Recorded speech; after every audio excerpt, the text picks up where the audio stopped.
சுரா யூனிவர்ஸ் நேயர்களுக்கு வணக்கம்.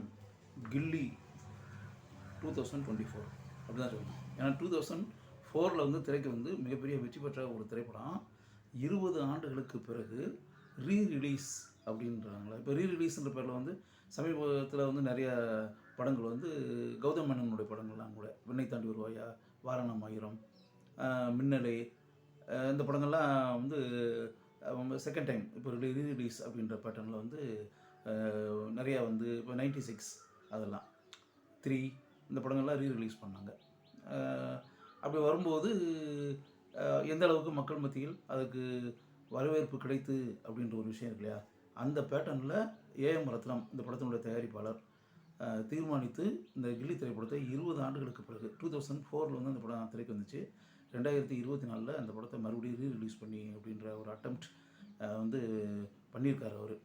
ஆக்சுவலாக வந்து இது அந்த திரைக்கு வந்த காலகட்டத்தில் பெரிய அளவில் ஓடின படம். இப்போ விஜய் வந்து ஒரு நட்சத்திரமாக ஜொலித்து அப்படின்ற இதில் வந்து விஜயினுடைய கலை உலக பயணத்தில் மிகப்பெரிய வெற்றி படங்கள் அப்படின்னு, அதாவது அவருடைய படங்கள் நிறைய படம் ஓடி இருக்கும், சூப்பர் ஹிட் நிறைய படங்களாக இருக்கும். அதுலேயும் பர்டிகுலராக அப்படியே ஒரு 5 படம் அவர் பண்ண படங்கள்லேயே மெகா ஹிட் அப்படின்ற மாதிரி இருக்குல்ல. அந்த மெகா ஹிட் மூவிஸ் அப்படின்னு எடுத்தோம்னா அதில் ஒரு படம் கில்லி. ஆக்சுவலாக குஷி, கில்லி, காதலுக்கு மரியாதை, துள்ளாத மனமும் துள்ளும் இப்படிலாம் சொல்கிறோம்ல, இதெல்லாம் சூப்பர் ஹிட் ஃபிலிம்ஸ். விஜய்க்கு பெரிய அளவில் வெற்றி பெற்ற திரைப்படம் இந்த படம் கில்லி.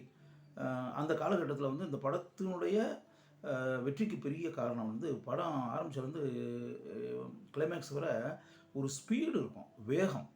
அது படம் ஃபுல்லாகவே சேசிங் காட்சிகள் நிறையா இருக்கும். ஒரு ஓடிக்கிட்டே இருப்பாங்க இந்த படத்தினுடைய கதாபாத்திரங்கள் பல காட்சிகளில்.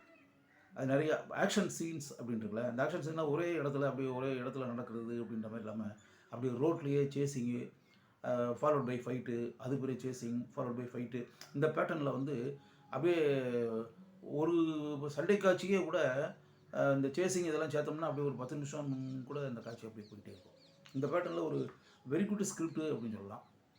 இது என்ன அப்படின்னா ஒக்கடு அப்படின்ற பேரில் தெலுங்கில் பெரிய ஹிட்டான மூவி இந்த படம். இந்த படத்தினுடைய இயக்குனர் தெலுங்கு இயக்குனர் குணசேகர். அந்த குணசேகர் வந்து டைரக்ட் பண்ண முதல் படம் லாத்தின்னு ஒரு படம். லத்தின்னு நம்ம சொல்கிறோம்ல, லாத்தி. அந்த படத்தையே நான் பார்த்துருக்கேன். ஏன்னா அதில் வந்து பிரசாந்த் வளர்ந்து வரக்கூடிய பீரியட். பிரசாந்த் தான் ஹீரோ. துணிச்சலாக பிரசாந்த் ஹீரோவை வச்சு அவர் படம் பண்ணியிருக்காரு குணசேகர். ஆக்சுவலாக ஆச்சரியமான ஒரு மேட்ரு. அதில் வந்து வில்லனாக ரகுவரன் நடிச்சவர். அப்போ ரகுவரனுக்கு நான் பர்சனல் பிஆர்ஓவாக இருந்ததுனால ரகுவரன் அந்த படத்தினுடைய ப்ரொஜெக்ஷனுக்கு என்னை கூப்பிட்டு போனார். லாத்தி படத்தினுடைய ப்ரொஜெக்ஷனுக்கு. நாங்கள் ஆக்சுவலாக அந்த ப்ரொஜெக்ஷனுக்கு குணசேகரே வந்திருந்தார். அப்போ குணசேகர் வந்து ரகுவரன் என்னை இன்ட்ரடியூஸ் பண்ணார். இவர் தான் அந்த படத்தினுடைய இயக்குனர் அப்படின்னு சொல்லிட்டு. அந்த குணசேகர் டைரக்ட் பண்ண முதல் படம் அந்த லாத்தி. எதுக்காக சொல்கிறேன்னா, அந்த ஒக்கடுன்ற படம் தெலுங்கு படத்தில் அந்த படத்தினோட டைரக்டர் குணசேகர். கதையும் அவர் தான், ஸ்கிரிப்ட் தான் அது.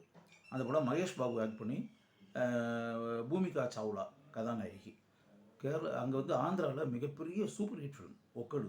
அந்த நேரத்தில் வந்து நம்ம தெலுங்கு பத்திரிகைக்காரர்கள் இருக்காங்களே, தெலுங்கை தாய்மொழியாக கொண்ட தெலுங்கு பத்திரிகைகளில் பணியாற்றக்கூடிய ஜேர்னலிஸ்ட் என்னுடைய நண்பர்கள் நிறையா இருக்காங்க. அவங்ககிட்ட அப்படியே பேசும்போது ஆந்திர ஜோதி, ஆந்திர பிரபா, வார்த்தா, சாக்ஷி, ஈநாடு, இப்படியெல்லாம் பத்திரிகைகள் இருக்கு இல்லையா. அந்த பத்திரிகைகளில் பணியாற்றக்கூடிய என்னுடைய நண்பர்கள், தெலுங்கு பத்திரிகை நண்பர்கள்ட்ட பேசும்போது இந்த ஒக்கடு திரைப்படத்தை பற்றி பெரிய லெவலில் அவங்க என்கிட்ட பேசியிருக்காங்க. ஆக்சுவலாக என்ன சொல்ல போனால் இதெல்லாம் எடுக்கிறதுக்கு முன்னாடி நான் சொல்கிறது, இப்போ பேசுகிறதெல்லாம் கில்லியெல்லாம் தயாராகிறதுக்கு முன்னாடியே அந்த தெலுங்கு படம் அங்கே ஓடிட்டு இருக்கும். அதாவது 2003 ரிலீஸ் ஆகிருக்காங்க. இங்கே வந்து கில்லி 2004 தான், 1 இயர் கழிச்சு. அந்த 2003 வந்து தெலுங்கு படம் ஓடும்போதே நான் பொதுவாக ஆந்திர பட உலகில் இப்போ தெலுங்கு படம் எது நல்லா ஓடிக்கிட்டு இருக்குது அப்படி இப்படின்னு வரும்போது அவங்க சொல்லுவாங்க, சார் இது மாதிரி ஒக்கடுன்னு ஒரு படம் குணசேகர் டைரக்ட் பண்ண படம் sir, Mahesh Babu hero act பண்ணி சூப்பர் ஹிட் ஃபிலிம் சார், வாய்ப்பு கிடைச்சுன்னா அந்த படத்தை பாருங்கள் அப்படின்லாம் சொல்லுவாங்க. பட் எனக்கு அந்த தெலுங்கு படத்தை பார்க்கறதுக்கான வாய்ப்புகள் அப்போ இல்லை அப்படி வச்சுக்கோங்க. அதுக்கு பிறகு தரணி இந்த படத்தை டைரக்ட் பண்ண போகிறாரு, ஒக்கடு படத்தை ரீமேக் தமிழில் வந்து டைரக்ட் பண்ண போகிறாரு அப்படிங்கும்போது தெலுங்கில் தான் நம்ம இந்த படத்தை பார்க்காம விட்டோம். தமிழில் இந்த படத்திற்கு வரும்போது நம்ம கட்டாயம் பார்க்கணும் அப்படின்ற மாதிரி நினச்சேன். இந்த படத்தினுடைய தயாரிப்பாளர் ஏஎம் ரத்னம், சூர்யா மூவிஸ். இதில் 2 விஷயம் இருக்குது. ஏஎம் ரத்னம் என்னுடைய நெருங்கிய நண்பர். அவர் வந்து விஜயசாந்திக்கு ஒப்பனையாளராக மேக்கப் மேனாக இருந்த காலகட்டத்திலேயே எனக்கு நன்கு பழக்கமானவர். நான் மக்கள் தொடர்பாக பணியாற்றிய படங்களுக்கு அவர் வந்து விஜயசாந்திக்கு பர்சனல் மேக்கப் மேன் அப்படின்ற முறையில் விஜயசாந்தி கதாநாயகியாக நடிக்கும்போது விஜயசாந்திக்கு பர்சனல் மேக்கப் மேனாக அவர் பண்ணியிருக்காரு. அப்போவே அவர் வந்து ஆக்சுவலாக நிறைய ஆங்கில படங்கள், ஹிந்தி படங்கள் இதை பற்றிலாம் நிறையா பேசுவார். நிறையா ஸ்டோரி நாலேஜ் இருக்கக்கூடிய தயாரிப்பாளர். பின்னாடி அவர் வந்து தயாரிப்பாளராகி கொடிகட்டி பறந்தார் அப்படின்னா, அதை வந்து ஆரம்பத்திலேயே அவருக்கு எந்த அளவுக்கு இந்த கதை விஷயங்களில் ஆர்வம், திரைப்படங்களின் மீது எந்த அளவிற்கு மோகம், வெறி அப்படின்றதெல்லாம் கண்கூடாக நான் பார்த்தவன். அதனால் அவர் தயாரிப்பாளர் ஆகும்போது நிச்சயமாக தயாரிப்பாளர் அளவுக்கு ஆகிறதுக்கான தகுதிகள் முழுமையாக கொண்டவர் ஏஎம் ரத்னம் அப்படின்ற மாதிரியே நான் மனசுக்குள்ளே அந்த காலகட்டத்தில் நினைத்திருக்கிறேன் அப்படின்னு. இன்னொன்று இந்த படத்தினுடைய இயக்குனர் தரணி. ரமணி அப்படின்னு பேர். ஆர்வி உதயகுமார் அசோசியேட் டைரக்டராக பணியாற்றியவர். திரைப்படக் கல்லூரியில் வந்து டைரக்ஷன் பயிற்சி பெற்றவர். இவர் வந்து எனக்கு கிழக்கு மேற்கும் அப்படின்ற ஒரு படத்தை வந்து மாஸ்டர்னு முதல் பேர் வச்சுருந்தாங்க. அப்புறம் கிழக்கு மேற்குன்னு படத்துக்கு பேர் வந்துச்சு. மம்மூட்டி, நெப்போலியன் 2 பேரை வச்சு படம் டைரக்ட் பண்ணார். அதுதான் தரணி. அப்போ வந்து ரமணின்னு வச்சுருந்தார் முதல்ல. அவர் உண்மையான பேர் ரமணி. பின்னாடி தரணின்னு சொல்லி சினிமாவுக்காக மாற்றிட்டார். இவர் இயக்கிய முதல் படம். அப்போ நெப்போலியனுக்கு நான் பர்சனல் பிஆர்ஓ இருந்ததுனால நெப்போலியனை பார்ப்பதற்காக, நெப்போலியன் வேறு ஏதாவது படத்தில் ஷூட்டிங் நடிச்சுட்டு இருந்தாருன்னா அவரை பார்க்கறதுக்காக அங்கே வருவார் ரமணி என்ற தரணி. அங்கே வரும்போது அங்கே அறிமுகமாயிருக்கார். அவரும் என்னுடைய நெருங்கிய நண்பர். எதுக்காகனா, என் நண்பர் ஏஎம் ரத்னம் தயாரித்த திரைப்படத்தை என் நண்பர் ரமணி என்ற தரணி இயக்கி அப்படின்ற ஒரு மேட்ரு இல்லையா, இதுதான் கில்லிக்கு பின்னாடி இருக்கக்கூடிய என்னுடைய ஆர்வம் அப்படின்னு. அது பிறகு ரமணி வந்து என்ற தரணி இந்த படத்தை, கில்லி படத்தை, அந்த தெலுங்கு படத்தினுடைய அந்த வெற்றி பெற்ற மூலம்னு ஒன்று இருக்குல்ல, அது அநேகமாக என் கணிப்பு நான் தெலுங்கு படம் நான் பார்க்கலைன்னா கூட கிட்டத்தட்ட அந்த ஸ்பீடை வந்து தமிழ்லேயும் மெயின்டைன் பண்ணிட்டாருன்னு நினைக்கிறேன். ஃபுல் பிக்சர் அப்படிங்கும்போது இந்த படத்தினுடைய கதாநாயகன் விஜய், கதாநாயகி த்ரிஷா, 2 பேரும் வச்சு பிரகாஷ்ராஜ் வில்லன். இதில் இன்னொரு விஷயம் என்ன, பிரகாஷ்ராஜுக்கு நான் பர்சனல் பிஆர்ஓவாக பணியாற்றியவன். பிரகாஷ் அப்படின்னு சொல்லி நான் பேர் சொல்லி கூப்பிட்ற அளவுக்கு இருக்கக்கூடிய என்னுடைய நண்பர். அதாவது இதெல்லாம் அந்த படங்களை பற்றி தகவல் வரும்போது, அப்படி பேச்சு இதெல்லாம் வரும்போது இதெல்லாம் என்னுடைய ஞாபகத்தில் வருது. அப்படின்னு நான் கடந்து வந்த கலை பயணத்தில் இவர்களை எல்லாம் தாண்டி நான் வந்திருக்கிறேன் அப்படின்றதுல அது ஒரு பதிவு தானே. யோசிப்பதா இன்றைக்கி வந்து நினச்சி பார்க்க முடியாது. இத்தனை ஆண்டுகள் கடந்து ஓடி போச்சு. ஒவ்வொருத்தரும் என்னென்ன லெவலில் இருந்திருக்காங்க. நான் பார்க்கும்போது ஏன் கொடுத்தோம் ப்ரொடியூசராக ஆகலை, ஒப்பனையாளராக இருந்தவர், மேக்கப் மேனாக. நான் பார்க்கும்போது தரணி வந்து ஃபஸ்ட்டு பிக்சர் டைரக்ட் பண்ணிக்கிட்டு இருக்காரு. ஆக்சுவலாக பிரகாஷ்ராஜ் வந்து ஆக்சுவலாக ஆசை படத்தில் நடிச்சுட்டு இருக்கும்போதே என்னை வந்து பார்த்து அவருக்கு நான் பிஆர்ஓவாக பணியாற்றினேன். அப்படி அதுக்கு பிறகு அவர் எவ்வளோ பெரிய உயரத்துக்கு போனார். இந்த படத்தில் அந்த முத்துப்பாண்டி அப்படின்ற வில்லன் கதாபாத்திரத்தில் எந்த அளவுக்கு ஆட்சி செய்திருக்கிறார் அப்படின்றத யோசிச்சு பாருங்க. இதில் அந்த முத்துப்பாண்டின்ற கேரக்டரில் பிரகாஷ்ராஜ் நடிச்சிருக்காருல, தெலுங்குலையும் இவர் தான் நடிச்சிருக்காருங்க இதே கதாபாத்திரத்தில் அங்கு நடித்திருக்கிறார். அதனால் தெலுங்கில் நடித்த பிரகாஷ்ராஜையே இதில் போட்டுட்டாங்க. அப்புறம் கதை அப்படின்றது ஒன்றும் பெருசாக சொல்ல வேண்டிய அவசியம் இல்லை. ஏன்னா இந்த படத்தை ஃபுல்லாகவே நீங்கள் பார்த்துட்டிங்கல்ல. கபடி வீரராக வரக்கூடிய விஜய் ஆக்சுவலாக வேல், சரவண வேல், அவர் ஆக்சுவலாக தந்தை வந்து ஆஷிஷ் வித்யார்த்தி, காவல்துறை அதிகாரி. அவங்க அம்மா வந்து ஜானகின்னு சொல்லிட்டு அந்த ஜானகி சபேஷன் அவங்க ஆக்ட் பண்ணியிருக்காங்க. விஜய்க்கு தங்கச்சியை வந்து ஆக்சுவலாக அந்த கதாபாத்திரத்தில் வந்து மிக அருமையான செலெக்ஷன் இந்த பொண்ணு. ஆக்சுவலாக உண்மையிலே நான்சி ஜெனிஃபர் அந்த அந்த அந்த பேரை கொண்டு அந்த அந்த தங்கச்சி ரோலில் அந்த பொண்ணு எக்ஸ்ட்ரானரி, வெரி குட் பெர்ஃபார்மன்ஸ். ஒரு தங்கச்சி உண்மையாகவே ஒரு தங்கச்சி, விஜய்க்கு ஒரு தங்கச்சி இருந்தால் தங்கச்சி எப்படி நடிக்குமோ, தங்கச்சி எப்படி பேசுமோ, தங்கச்சி எப்படி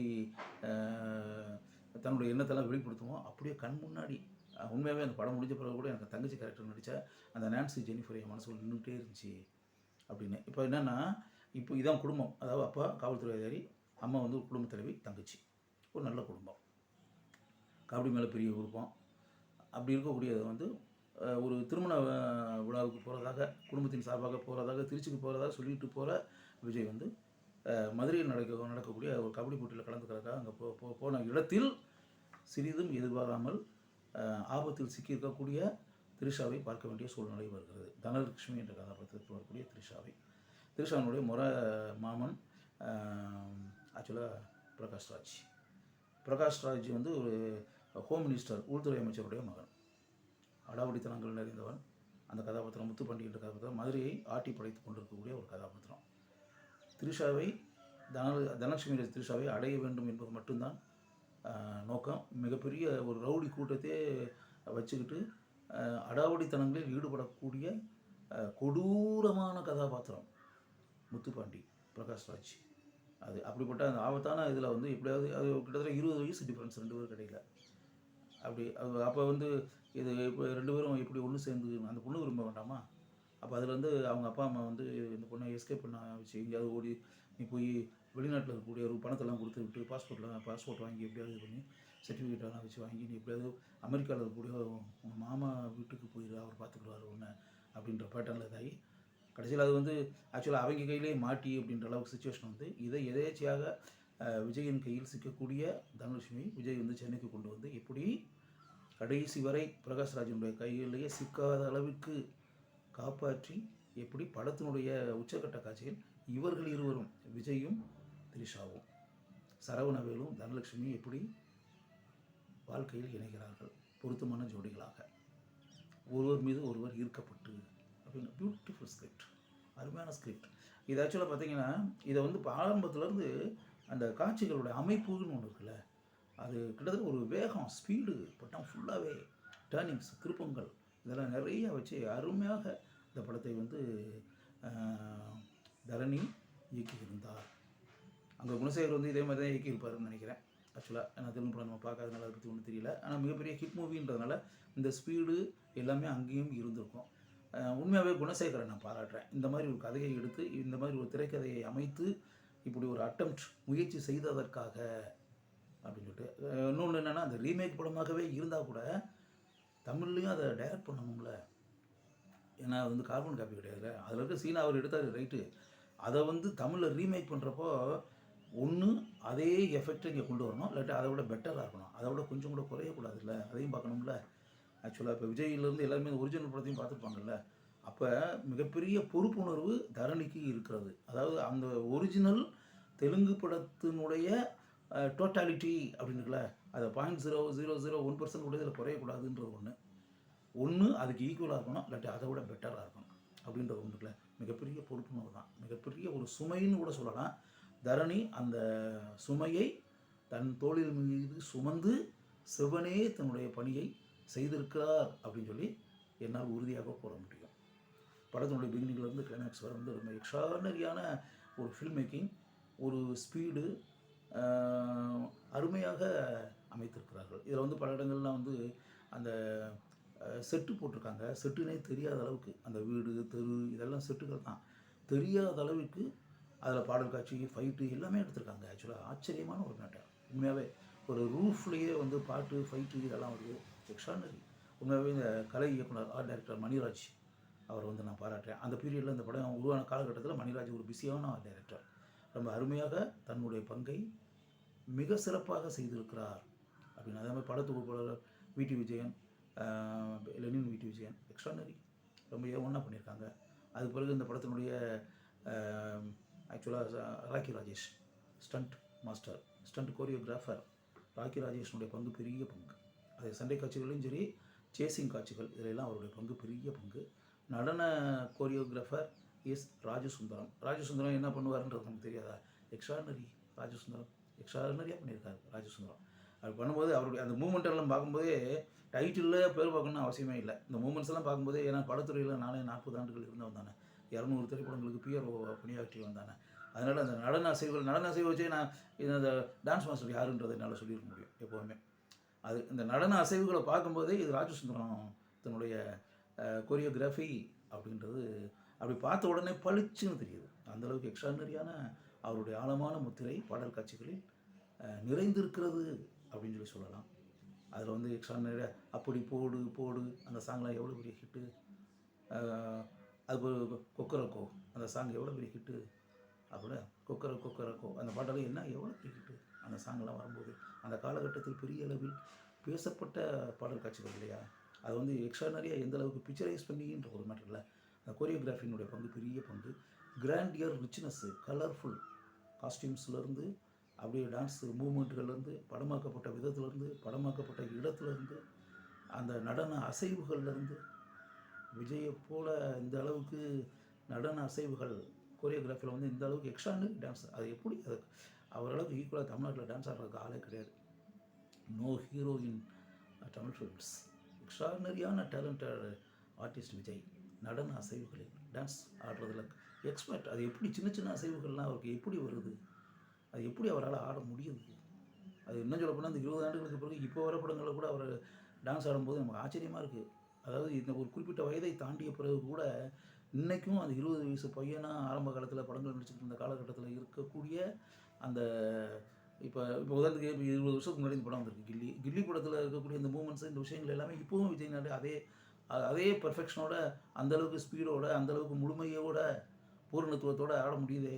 எவ்வளோ பெரிய ஆச்சரியமான ஒரு விஷயம். உண்மையாகவே அதுக்கு வந்து அவருடைய ஆசீர்வாதம், அருள், கடவுளுடைய கிஃப்ட் அப்படின்னு தான் நம்ம சொல்லணும். அது அந்த அளவுக்கு தொடர்ந்து அந்த நடன காட்சிகளில் ஆடுவது அப்படின்றது இருக்குல்ல, தனக்கு ஈக்குவல் யாருமே இல்லை என்பதை தொடர்ந்து பல வருடங்களாக, இத்தனை வருடங்களாக தொடர்ந்து அதை செயல் வடிவத்தில் காட்டிக்கொண்டே இருக்கிறார் விஜய். த்ரிஷா வந்து இந்த கதாபாத்திரத்துக்கு, தனலட்சுமி கதாபாத்திரத்துக்கு பொருத்தமான தேர்வு. அதிகமாக பேசுகிறதே கிடையாது, அமைதியான கதாபாத்திரம், தேவைப்படும் போது மட்டும்தான் பேசுகிறது. அழகு சிலை, அழகு தேவதை. படம் முழுக்க உச்சக்கட்ட காட்சி வரை அவங்க அந்த கதாபாத்திரத்துக்கு பொருத்தமான நடிகை Trisha. She has lived as Dhanalakshmi அப்படின்னு. அதேமாதிரி இந்த கராரான காவல்துறை அதிகாரி கதாபாத்திரத்தில் ஆஷிஷ் வித்யார்த்தி எந்த அளவுக்கு முத்திரை பதித்திருக்கிறார் அப்படின்றதுக்குல அதுமாதிரி முத்துப்பாண்டி கதாபாத்திரத்தில் பிரகாஷ்ராஜ் எக்ஸ்ட்ரானரி. பிரகாஷ்ராஜ் என்ன இயல்பான நடிப்பு. ஆக்சுவலாக சொல்லப்போனால் சாதாரண ஒரு வேட்டி சட்டை தான் படம் ஃபுல்லாகவே. அந்த வேட்டி சட்டையை போட்டுக்கிட்டு படம் ஃபுல்லாகவே அந்த கதாபாத்திரமாகவே மாறி செல்லம் அப்படின்னு சொல்லி இதில் தான் அவர் வந்து அந்த தன்னுடைய ட்ரேட்மார்க் முத்திரையை அப்படியே எந்த அளவுக்கு வெறித்தனமாக தனலட்சுமி என்ற த்ரிஷாவை விரும்பி அப்படின்னு எதை பற்றியும் ரொம்ப இக்கட்டான ஒரு நிலையில் அப்படியே விட்டு குத்துன்ற நிலைமை கூட அப்படியே மோக வெறியில் அப்படியே இதாகி போய் செல்லம் என்ன செல்லம் அது பெரிய அளவில் இன்றைக்கி வர பேசப்பட்டு பிரகாஷ்ராஜ்னாலே செல்லம் அப்படின்ற அளவுக்கு ஆழமாக பதிஞ்சு அப்படின்ற ஒரு மேட்டர் இருக்கு இல்லையா. அது ஆக்சுவலாக பிரகாஷ்ராஜ் வந்து அந்த கேரக்டராகவே கடைசி வரை அந்த கதாபாத்திரமாகவே மாறி அந்த கதாபாத்திரமாகவே இருந்து அந்த கதாபாத்திரத்துக்கு 100% உயிர் ஊட்டி இருக்கிறார் அப்படின்றதான் உண்மை. அதனால் வந்து எப்படின்னா சில திரைப்படங்களை நம்ம பார்க்கும்போது 5 வருஷத்துக்கு முன்னாடி பார்த்த படத்தை கூட 5 வருஷம் கழிச்சு நம்மளால் பார்க்க முடியாது. இதை பழமை தட்டும். இந்த படம் ஆச்சரியமான ஒரு விஷயம். இந்த திரைக்கு வந்த காலகட்டத்தில் இந்த திரைப்படத்தை நான் பார்த்துருக்கேன் 2004. அப்போ நான் பார்த்துட்டு 20 ஆண்டுகளுக்கு பிறகு இப்போ நான் பார்க்குறேன். மீண்டும் மறுபடி 20 ஆண்டுகளுக்கு பிறகு பார்க்கும்போது எனக்கு ஆக்சுவலாக வந்து 20 வருஷத்துக்கு முன்னாடி பார்த்த படத்தை மறுபடியும் இப்போ பார்க்குறோமே அப்படின்ற மாதிரி ஒரு உணர்வு இல்லை, எனக்கு கொஞ்சம் கூட உண்டாகவே இல்லை.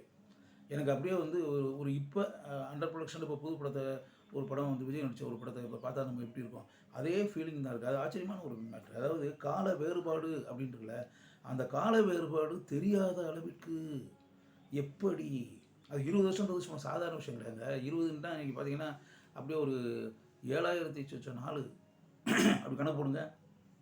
இவ்வளவு நாட்களுக்கு பிறகு ஒரு படத்தை நம்ம பார்க்குறோம் அப்படின்ற மாதிரி இருந்துச்சுன்னா அது சும்மா வந்து சாதாரண மேட்ரு கிடையாது. அது இத்தனை வருடங்களுக்கு பிறகு எப்படி அது கொஞ்சம் கூட அந்த பழமைன்னு சொல்லி தோன்றாத அளவிற்கு இப்போ அண்டர் ப்ரொடக்ஷன். இப்போ ஆக்சுவலாக பார்த்தீங்கன்னா இந்த படத்தினுடைய மேக்கிங்னு ஒன்று இருக்குல்ல, இப்போ இருக்க படம் இந்த மேக்கிங் தான் இருக்குது. இப்போ நம்ம தெலுங்கு படம் தமிழ் படங்கள்லாம் பார்த்துட்டு இருக்கோம்ல, இதே பேட்டர்னில் தான் படம் எடுக்கிறாங்க. இதே மாதிரி தான் பாடல் காட்சி இப்போ தான் இப்படி தான் இந்த படத்தில் எப்படி இருக்கோ இதே மாதிரி தான் பிக்சரைஸ் பண்ணிகிட்டு இருக்காங்க. இதில் வரக்கூடிய ஸ்டண்ட் காட்சிகள் எப்படி இருக்கோ அதே மாதிரி தான் இப்போ இருக்கக்கூடிய படங்களில் ஸ்டண்ட் காட்சிகள் இருக்குது. இதில் இருக்கக்கூடிய காட்சிகள், வீட்டில் இருக்கக்கூடிய காட்சிகள், அப்பா அம்மா மகன் மகள் அப்படிலாம் வரும்போது இந்த சென்டிமெண்ட் காட்சிகள்னு இருக்குல்ல, அதெல்லாம் எப்படி அமைக்கணுமோ அதை அப்படி தான் அமைச்சிருக்காங்க. அதேமாதிரி இந்த கதாநாயகன் தன்னுடைய நண்பர்களுடன் வரக்கூடிய காட்சிகள் அப்படின்னு இருக்குல்ல, அது இப்போ இருக்க படங்களும் இதே மாதிரி தான் இருக்குது. ஆக்சுவலாக அது பிறகு இந்த action oriented scenes and chasing every thing அது எல்லாமே இப்போ இருக்க படங்களில் இதே மாதிரி தான் இருக்குது. அதனால் எனக்கு என்னென்னா இந்த 2004 வந்த திரைப்படம் அப்படின்றத வந்து யாராவது சொன்னால் தான் நம்ம அப்படியே 2004 அந்த படம் வந்துச்சா அப்படின்னு நம்ம நினைக்க தோணுதே தவிர அப்படிலாம் எந்த கால வேறுபாடும் நமக்கு தெரியல. ஆக்சுவலாக கிட்டத்தட்ட 2024 ஒரு படத்தை எடுத்தால் எப்படி இருக்கும் அதே அந்த ஃபீலிங் அது பெரிய விஷயம்.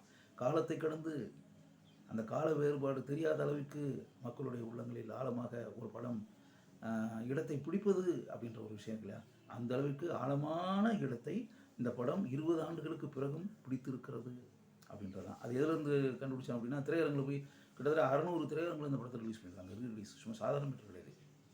எல்லா மல்டிப்ளெக்ஸ்லையும் ஓடுது, எல்லா திரையரங்குகள்லையும் இந்த படம் வந்து நிறைஞ்சிருக்கு அப்படிங்களேன். இன்னும் சொல்ல போனால் அந்த படம் அந்த I think Friday Thursday R Friday release பண்ணாங்கன்னு நினைக்கிறேன். அது பண்ணும்போது முதல் நாள்லேயே அந்த படம் வந்து ஆக்சுவலாக ஒரு மல்டிப்ளெக்ஸில் போய் நான் விசாரித்தேன். அங்கே 590 சீட்டு. ஆக்சுவலாக ஈவினிங் ஷோ 590 சீட்டுமே அட்வான்ஸ் புக்கிங்கில் ஹவுஸ்ஃபுல் ஆயிடுச்சு. அவங்க என்கிட்ட சொன்னாங்க க்ளோஸ்டுன்னு போட்டிருக்கான். என்னன்னு கேட்டேன். இல்லை இது சார் கில்லி படம் ஃபுல்லாகிடுச்சு சார்னு. அப்படியா, எத்தனை சீட்டுன்னு கேட்டேன். 590 சீட்னா 590 பிக்கெஸ்ட்டு உங்கள் இதிலே காம்ப்ளெக்ஸ்லேயே பிக்கெஸ்ட் தியேட்டரா இது அப்படின்ட்டேன். ஆமாம் சார் அப்படின்னா கூடாது. ஆச்சரியமான ஒரு மேட்ரு. 20 ஆண்டுகளுக்கு பிறகு அந்த ஒரு படம் வந்து 590 சீட் இருந்து எல்லாமே ஃபுல்லாக இருக்குது அட்வான்ஸ் புக்கிங்கிறது எவ்வளோ பெரிய விஷயம். புது படத்துக்கே 10 பேர் 20 பேர் 5 பேர் 4 பேர் 3 பேர் இப்படி உட்காந்துக்கிட்டுலாம் பல திரையரங்குகளில் அமர்ந்து நான் படத்தை பார்த்துருக்கேன். Released movie, newly released movie. அப்படி இருக்கக்கூடிய காலகட்டத்தில் 20 ஆண்டுகளுக்கு முன்னாடி வந்து ஒரு திரைப்படம் வந்து அரங்கு நிறைந்த காட்சிகள். அப்புறம் இன்னொரு மல்டிப்ளெக்ஸுக்கு போனேன். அங்கே போகும்போது அவங்களே நான் விசாரித்தேன் ஆக்சுவலாக எப்படி ரன்னிங் எப்படின்னு கேட்டேன். சாட்டர்டே சண்டே வந்து எல்லா ஷோவுமே ஃபுல் சார்னேன், ஹவுஸ்ஃபுல்னு. இது யோசிச்சு பாருங்கள், ஆச்சரியமான ஒரு விஷயமா தான் இருக்குது டெஃபினட்டாக. அப்போ 20 ஆண்டு, ஏன்னா அந்த படத்தை எத்தனை தடவை பார்த்துருப்பாங்க. ஆக்சுவலாக படத்தில் திரையரங்கில் வந்து இந்த படத்தை பார்த்தது 100 பக்கம் இருக்கட்டும். இந்த 20 ஆண்டுகளில் ஆக்சுவலாக பார்த்தீங்கன்னா ஓடிடி பிளாட்ஃபார்மில் இந்த படத்தை எத்தனையோ தடவை பார்த்துருப்பாங்க. ஃபுல்லாகவே தொலைக்காட்சியில் எத்தனையோ தடவை பார்த்துருப்போம். பார்த்து அழுத்து போய்கிட்டு இருக்கும். சொன்னால் விஜய் ரசிகர்கள்லாம் எத்தனை தடவை இந்த படத்தை பார்த்துருப்பாங்கன்னு சொல்லவே முடியாது. அத்தனை தடவை இந்த படத்தை பார்த்துருப்பாங்கல்ல. ஆக்சுவலாக விஜய் ரசிகர்கள் இல்லாமல் பொதுவான காமன் மாசு கூட அநேகமாக இந்த படத்தை எல்லாருமே பார்த்துருப்பாங்க. பார்க்காம இருக்கிறதுக்கு வாய்ப்பே கிடையாது. அதான் உண்மை. 100% பார்த்துருப்பாங்க இந்த படத்தை. அப்படி பார்த்தவங்க மறுபடியும் 20 ஆண்டுகளுக்கு பிறகு திரையரங்குக்கு வந்து படத்தை பார்த்து அது திரையரங்கு ஹவுஸ்ஃபுல் ஆகுது அப்படின்னா எவ்வளோ பெரிய விஷயம். இது ஒரு வகையில் பார்த்தா சந்தோஷத்தை தரக்கூடிய ஒரு விஷயம். என் நண்பர் ஏஎம் ரத்னம் வந்து படத்தை வந்து ரீரிலீஸ் பண்ணியிருக்காரு படத்தை. ஆக்சுவலாக அவர் வந்து இடையில் வந்து சில வருடங்கள் வந்து பட தயாரிப்புகள் இல்லை, அப்படியே ஒதுங்கி அமைதியாக இருந்து கொண்டு அப்படின்ற மாதிரி இருக்கார். இந்த படத்தை ரீரிலீஸ் செய்ததன் மூலம் அவருக்கு பொருளாதார ரீதியாக மிகப்பெரிய அளவில் ஒரு பெனிஃபிட் கிடச்சி அவருக்கு மீண்டும் ஒரு சந்தோஷத்தை அளிக்கக்கூடிய ஒரு தருணம் உண்டாச்சு அப்படின்னா நான் ரொம்ப சந்தோஷப்படுவேன். ஆக்சுவலாக இதை தொடர்ந்து அவர் மறுபடியும் படம் எடுக்கிறது அப்படி இப்படின்றது அவருடைய விருப்பம் ஆக்சுவலாக அவரை மிகப்பெரிய உயரத்திற்கு இந்த படம் மறுபடியும் கொண்டு சென்று அவரை மறுபடியும் செல்வச் செழிப்பில் மிதக்க வைக்கக்கூடிய ஒரு சூழலை 20 ஆண்டுகளுக்கு பிறகு கில்லி உண்டாக்கி இருந்துச்சுன்னா உண்டாக்கினால் நான் ரொம்ப சந்தோஷப்படுவேன், மகிழ்ச்சி அடைவேன். இது ஒன்று. தரணி வந்து கடந்த 10 வருடங்களுக்கு மேலாகனே சொல்லலாம் படமே டைரக்ட் பண்ணலை. Long gap. அவர் வந்து தில் தூள் இந்த படமெல்லாம் பண்ணி வெற்றி படங்கள். அதெல்லாம் பின்னாடி அவர் டைரக்ட் பண்ண படம் குருவி படம் பண்ணார் விஜயை வச்சு. படம் எதிர்பார்த்த அளவுக்கு ஓடலை. விஜய் த்ரிஷா எதிர்பார்த்த அளவுக்கு ஓடலை. ஒஸ்தி படம் சிலம்பரசனை வச்சு பண்ணார், பரவாயில்லாமல் ஓடிச்சு, அவ்வளோதான். அதுக்கு பிறகு லாங் கேப். அதுக்கு பிறகு வந்து பவன் கல்யாணம் வச்சு பங்காரம்ன்ற ஒரு இதில் தெலுங்கில் போய் ஒரு படத்தை பண்ணார். அங்கே வந்து அந்த படம் வெற்றி பெற்றுச்சு. ஒன்று லாங் கேப்பு. அதுக்கு பிறகு வேறு ஏதோ ஒரு படம் முயற்சி பண்ணியிருக்காரு, அது ஒர்க் அவுட் ஆகலை, அது அப்படி நின்று போச்சு. அப்படி வச்சுக்கோங்க. 10 வருடங்களுக்கு மேலாக ரமணி என்ற தரணி என்ற என் நண்பர் திரைப்படம் எதுவுமே இயக்கவில்லை. யோசித்து பார்த்தா ஒரு வகையில் வந்து எனக்கு ரொம்ப கவலையை தரக்கூடிய ஒரு விஷயந்தான் இது. நான் பல நேரங்களில் அப்படியே தரணி இப்போ என்ன பண்ணுறாரு, தரணி இப்போ என்ன பண்ணிகிட்ருக்காரு அப்படின்ற மாதிரி தனிப்பட்ட முறையில் நான் மனசுக்குள்ளே நினைப்பேன். பல நண்பர்கள்ட்ட விசாரிக்கவும் செய்வேன். ஏன்னா ஆரம்பத்தில் தில் தூள் கில்லி 3 சூப்பர் ஹிட் ஃபிலிம்ஸை பண்ணவர் இல்லையா. யோசித்து பாருங்கள். இந்த வெற்றி படங்கள்லாம் கொடுத்தவர் தானே. வெற்றி படங்களை கொடுத்தவருக்கு எனக்கு தெரிஞ்சு இப்போ விஜய் இப்போ வந்து அரசியல் கட்சி ஆரம்பிச்சிட்டாரு. அதனால் இப்போ வந்து படத்தில் நடித்து இப்படின்ற பேட்டர்ன் இருக்கிறதுக்கு வாய்ப்பு இல்லை. அதனால் விஜய் ஒரு பக்கம் இருந்தால் கூட மற்ற கதாநாயகர்கள் இருக்காங்களே, தரணியெல்லாம் இயக்குனராக போட்டு படத்தை பண்ணலாம் டெஃபினட்டாக, நிச்சயமாக. இன்றைக்கி இது ப்ரெசன்ட் இயக்குனர்கள் எப்படிப்பட்ட வெற்றி படங்களை கொடுத்து கமர்ஷியல் ஃபார்முலாவோட வெற்றி படங்களை தராங்களோ தரணியால் முடியும், டெஃபினட்டாக முடியும். தரணி இந்த படத்தை நீங்கள் கில்லி படம் பாருங்கள், தில் பாருங்கள், தூள் பாருங்கள், இதெல்லாம் காலத்தை கடந்து எத்தனை வருஷம் ஆனாலும் இந்த படத்தை பார்க்க முடியும். காரணம் அந்த படத்தினுடைய ஒரு ஸ்கிரிப்டு, மேக்கிங் அண்டு ஸ்பீடு, அந்த ஜெட் ஸ்பீடில் வேகம் அப்படின்ற ஒரு மேட்டர் இருக்குல்ல, அது அந்த ஆக்ஷன் சீனாக சரி, ரொமான்டிக் காட்சிகளாக இருந்தாலும் சரி, இல்லாட்டி சென்டிமெண்ட் காட்சிகளாக இருந்தாலும் எந்த அளவுக்கு ஆழமாக தன்னுடைய திறமையை தரணி தான் இயக்கிய திரைப்படங்களில் வெளிப்படுத்தி இருக்கிறார் அப்படின்றத பர்டிகுலர்லி இந்த 3 படங்களை நீங்கள் பாருங்கள், தில் தூள் கில்லி, இந்த 3 படங்களை பாருங்கள், பார்த்தீங்கன்னா உங்களுக்கே புரியும். அதனால் திறமை வாய்ந்த தரணியை போன்ற இயக்குநர்கள்லாம் அப்படியே 10 வருஷத்துக்கு மேலே படமே டைரக்ட் பண்ணாமல் அப்படியே ஃபீல்டில் இருக்கிறாங்களா இல்லையான்னு சொல்லி லென்ஸ் வச்சு தேடுற அளவுக்கு இருக்குது அப்படின்றது உண்மையாகவே கவலைப்பட வேண்டிய விஷயம். இதை நம்முடைய பிரபல நட்சத்திரங்கள் ஆக்சுவலாக கொஞ்சம் மனசுக்குள்ளே வச்சு தரணியை போன்ற இயக்குநர்களை அப்படி விடக்கூடாது. அப்படிப்பட்ட டேலண்டட் பீப்புளை, அப்படிப்பட்ட திறமை வாய்ந்த இயக்குநர்களை திரையுலகிலிருந்து ஒதுங்கி இருக்கக்கூடிய ஒரு சூழலை உண்டாக்கக்கூடாது. அதை வந்து ஒரு ஹம்பிள் ரிக்வெஸ்ட்டாகவே நான் சொல்கிறேன். இங்கே இருக்கக்கூடிய தயாரிப்பாளர்களும் சரி, இங்கே இருக்கக்கூடிய திரைப்பட நடிப்பு கலைஞர்களும் சரி, தரணியை போன்ற இயக்குநர்களை தயவு செய்து ஒதுக்கி வைக்காதீர்கள். They are talented people. அவங்களை யூஸ் பண்ணிங்கன்னா நிச்சயமாக அவர்களால் அருமையாக ஓடக்கூடிய மிகச்சிறந்த வெற்றி படங்களை கட்டாயம் தர முடியும் அப்படின்றது தான் உண்மை.